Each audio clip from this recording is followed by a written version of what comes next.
Hello friends, मैं हूं सी रितेश कुमार जैन और आज हम बात करेंगे जिसकी निगाहें विश्व भर की लगी हुई हैं। हम बात कर रहे हैं गोल्ड और सिल्वर की प्राइसेस पर।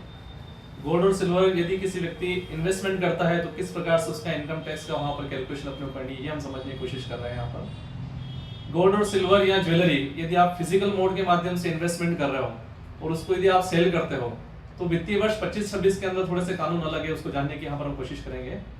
फिजिकल गोल्ड सिल्वर ज्वेलरी यदि आप उसके अंदर निवेश करते हो और उसको यदि आप बेचते हैं तो 24 महीने या उससे कम का पीरियड वो आपका शॉर्ट टर्म कैपिटल गेन कहलाएगा और उसके ऊपर आपकी जो स्लैब रेट होगी उस हिसाब से आपको नॉर्मल इनकम मानते हो उसको आपको वहां पर टैक्स देना पड़ेगा।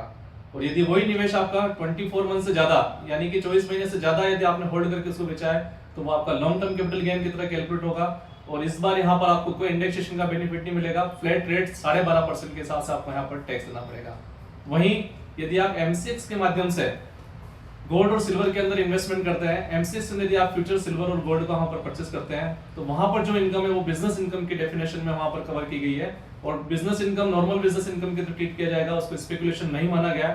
और वहां पर जो सरकार इस बार 12 लाख तक की आपको सुविधा देना चाह रही है उसका भी आप वहां पर बेनिफिट उठा सकते हैं।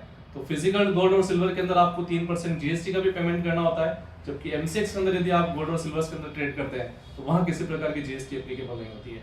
और एमसीएक्स के अंदर गोल्ड सिल्वर के अंदर आप जो भी ट्रेडिंग करते हैं वो आपकी बिजनेस की इनकम माना जाएगा।